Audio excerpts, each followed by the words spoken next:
2024년 8월 5일, 하루 만에 코스피가 급락하고 전 세계 증시가 얼어붙었던 날 혹시 기억하시나요? 그 블랙 먼데이의 방아쇠가 바로 엔케리 청산이었습니다. 그런데 그 방아쇠가 2026년 여름 다시 움직이기 시작했는데요. 오죽하면 미국과 일본이 무려 28년 만에 손을 잡고 급하게 엔화 방어에 나섰을 정도예요. 엔케리 청산이 대체 뭐길래 세계 최강대국 미국까지 나서게 만들고 남의 나라 환율 싸움인데 왜 내 주식 계좌까지 흔드는 걸까요? 오늘 이 영상 하나면 그 원리부터 지금 우리가 뭘 해야 하는지까지 다 정리하실 수 있습니다. 오늘 영상 끝까지 확인해 주세요. 먼저 무슨 일이 벌어졌는지부터 짚어볼게요. 2026년 여름 엔화 가치가 40년 만에 가장 낮은 수준이죠. 달러당 163엔 넘게 추락했습니다. 일본은 이걸 막으려고 지난 4월에만 역대 최대인 107조 원을 쏟아붓는데도 역부족이었죠. 그러자 지난 7월 30일과 31일 결국 미국까지 나섰습니다. 뉴욕 연방준비은행이 유로를 팔고 엔화를 사들인 것으로 알려졌죠. 미 재무장관 베센트 메모엔 엔화 최대 100억 달러 매수라고 적혔었죠. 8월 3일에 두 나라가 이 공동 개입을 공식화했습니다. 그러면서 앞으로 추가 개입도 주저하지 않겠다며 엔화 약세에 패팅하던 투기 세력에 강한 경고까지 날렸고요. 그런데 이상하지 않나요? 미국이 왜 남의 나라 돈을 사주면서까지 나선 걸까요? 여기엔 이 사태의 핵심이 숨어 있습니다. 미국이 엔화 가치를 끌어올린 쪽으로 직접 나선 건 1998년 이후 무려 28년 만이에요. 그만큼 이례적이라는 거죠. 표면적으로 베센트 장관은 엔화가 지나치게 저평가됐다, 무질서한 움직임을 바로잡겠다고 했습니다. 하지만 시장은 그 말 뒤에 숨은 진짜 이유를 따로 보겠죠. 그리고 그 진짜 이유의 열쇠가 바로 엔켈입니다. 이게 뭔지 알아야 미국이 왜 이렇게까지 하는지, 또 왜 그 불똥이 우리 코스피에까지 튀는지 한꺼번에 풀리실 겁니다. 자, 그러면 엔캐리부터 볼게요. 엔캐리 트레이드 어렵게 생각하실 건 없습니다. 한마디로 싼 이자로 남의 돈을 빌려서 굴리기예요. 쉽게 예를 들어 볼게요. 어떤 헤지펀드가 금리가 거의 0%인 일본에서 엔화를 헐값에 빌립니다. 그리고 그 돈으로 미국 국채나 잘 나가는 엔비디아 같은 주식을 사는 거죠. 엔비디아는 쭉쭉 오르지, 빌린 엔화는 이자가 거의 없지, 양쪽에서 거의 돈을 버는 거예요. 그래서 전 세계 투자자들이 수십 년간 애용해온 공짜 돈 같은 전략이죠. 문제는 규모인데요. 워낙 광범위해서 정확한 집계도 어려울 정도인데 시장에서는 수조 달러 규모로 추정하고 있습니다. 한국은행도 전체 엔캐리 자금을 3조 달러가 넘는 것으로 보고 있고요. 엔 약세 베팅한 투기 물량도 2007년 이후 최고 수준에 바짝 다가설 만큼 쌓여 있습니다. 이 어마어마한 돈이 한꺼번에 방향을 틀면 어떻게 될까요? 그게 바로 청산이에요. 이게 오늘의 핵심입니다. 아까 그 헤지펀드로 돌아가 볼게요. 엔화가 쌀 때는 이 거래가 아주 완벽했겠죠. 그런데 엔화가 갑자기 비싸지면 어떻게 될까요? 빌린 게 엔화니까 갚아야 할 돈이 확 불어납니다. 엔비디아에서 번 이익이 환율에서 다 날아갈 판이 되는 거죠. 그럼 이 펀드는 다급해져요. 서둘러 엔비디아를 팔고 그 돈으로 엔화를 되사서 빚부터 갚습니다. 그런데 문제는 전 세계 수많은 펀드가 이걸 동시에 한다는 거예요. 다 같이 미국 주식을 파니까 증시가 한꺼번에 밀리고, 다 같이 엔화를 사니까 엔화는 더 비싸지고, 그럼 남은 사람들은 더 쫓기는 거죠. 청산이 청산을 부르는 도미노가 됩니다. 그런데 이 도미노, 왜 하필 지금 다시 시작되려는 걸까요? 자, 이 도미노의 방아쇠는 바로 일본 금리에서 시작이 됩니다. 그동안 일본은 금리를 거의 0에 가깝게 유지를 해왔죠. 그래서 엔화를 싸게 빌리는 이 장사가 가능했던 거고요. 그런데 일본은행이 기준금리를 0.75%에서 1%로 올리면서 긴축에 시동을 걸었고, 일본 10년물 국채금리는 한때 연 2.9%까지 30년 만에 가장 높은 수준으로 뛰었습니다. 일본에서 이만큼 이자를 주기 시작하면 굳이 위험을 무릅쓰고 남의 나라에 돈을 묶어둘 이유가 사라지죠. 상황을 한 줄로 정리하면 이렇습니다. 엔캐리를 떠받치던 일본의 초저금리는 사라졌고 청산될 돈은 역대급으로 쌓여있고, 이제 엔화 강세로 돌아서는 방아쇠만이 남았습니다. 2024년 블랙 먼데이를 만들었던 그림이 거의 그대로 재현되고 있는 거예요. 그리고 이게 실제로 터지면 어떻게 되는지 우리는 이미 똑똑히 봤습니다. 2024년 7월 말이죠. 일본은행이 금리를 올리자 엔캐리 청산이 시작됐습니다. 그리고 8월 5일 월요일, 딱 하루 만에 일본 니케이가 12.4%, 우리 코스피도 8.7%가 급락했습니다. 많은 분들 계좌가 새파랗게 질렸던 그 블랙 먼데이가 바로 이거예요. 물론 지금은 삼성전자, SK 하이닉스의 레버리지 ETF가 활성화가 되면서 8.7% 급락은 별거 아닌 것처럼 느끼실 수 있습니다. 그런데 그때 당시 코스피는 그런 급락은 거의 없던 시절이기도 했고요. 특히 삼성전자와 SK 하이닉스의 시총이 40%씩이나 차지하던 시절도 아니었다는 걸 감안하셔야 합니다. 그럼 이 상황에 그 블랙 먼데이가 다시 모습을 드러내면요? 사실 블랙 먼데이는 처음 있는 일도 아니었어요. 과거를 뒤져보면 이런 엔캐리 청산은 모두 5번 있었습니다. 그리고 그때마다 증시는 예외 없이 크게 빠졌었죠.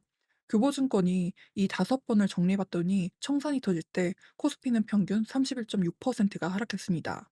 가장 유명한 건 1998년인데요. 그 해 러시아가 파산을 선언하자 시장이 얼어붙었습니다. 그동안 쌓여있었던 엔캐리가 한꺼번에 청산이 됐어요. 그저 엔화 값이 단 이틀 만에 14%나 급등을 했죠. 특히 10월 7일 하루에만 7%가 움직였었는데 이건 변동환율제가 시작된 1973년 이후 하루 변동으로는 사상 최대였습니다. 이 청산을 견디지 못하고 대표적으로 무너진 게 노벨 경제학상 수상자들까지 참여해 천재들의 펀드로 불렸던 LTCM이었어요. 세계 최고의 두뇌들이 모인 펀드마저 손을 들었던 거죠. 결국 미국 연준이 나서서 은행 14곳을 모아 36억 달러를 긴급 투입하고 나서야 겨우 진정이 됐습니다. 그 코스피도 고점 대비 38.9%가 빠졌고요. 2008년 금융위기 땐 더 심각했습니다. 위기 속에 엔캐리 청산까지 겹치면서 코스피가 고점 대비 58.7%, 그야말로 반토막 이상 난 거죠. 이렇게 엔캐리 청산은 터질 때마다 증시를 끌어내렸습니다. 그러니 미국이 이번에 그렇게까지 나선 것도 단순히 일본을 돕자는 게 아닙니다. 여기엔 미국 자신의 절박한 계산이 깔려 있는 거거든요. 자, 이제 오프닝의 질문이죠. 미국이 왜 28년 만에 나섰나에 대해서 답을 할 차례예요. 비밀은 엔캐리로 빌린 그 막대한 돈이 어디에 몰려 있느냐에 있습니다. 상당수가 미국 국채, 그리고 나스닥의 기술주와 AI 반도체에 들어가 있거든요. 그러니 엔화가 급하게 강해져서 청산이 터지면 그 돈이 빠져나가면서 미국 국채와 증시가 가장 먼저 흔들립니다. 남의 일이 아니라 미국 발등에 불이 붙는 거죠. 그래서 겉으로는 점잖게 명분을 내세웠지만 시장은 이렇게 보고 있습니다. 일본을 돕는 척하면서 사실은 자기 증시와 국채를 지킨 거라고요. 바로 이게 엔케리 청산과 미국 개입이 동전의 양면에 있는 이유입니다. 그런데 미국의 이 행동 곱씹어 볼수록 좀 어이없는 구석도 있습니다. 미국은 평소에 다른 나라가 환율에 조금만 손을 대도 환율을 조작한다면서 감시 명단을 올려 압박해온 나라거든요. 실제로 우리 한국도 2026년까지 4년 연속 그 환율 관찰 대상국 명단에 이름이 올라 있었죠. 환율은 시장에 맡겨야 한다면서 남들한테는 그렇게 엄격하던 미국이 정작 자기가 위험해지니까 누구보다도 먼저 시장에 뛰어든 겁니다. 그야말로 내로남불이 따로 없습니다. 그런데 더 씁쓸한 건 이렇게 미국은 재빨리 손이라도 썼다는 거예요. 이 사태의 불똥이 가장 아프게 튀는 건 우리일 수가 있거든요.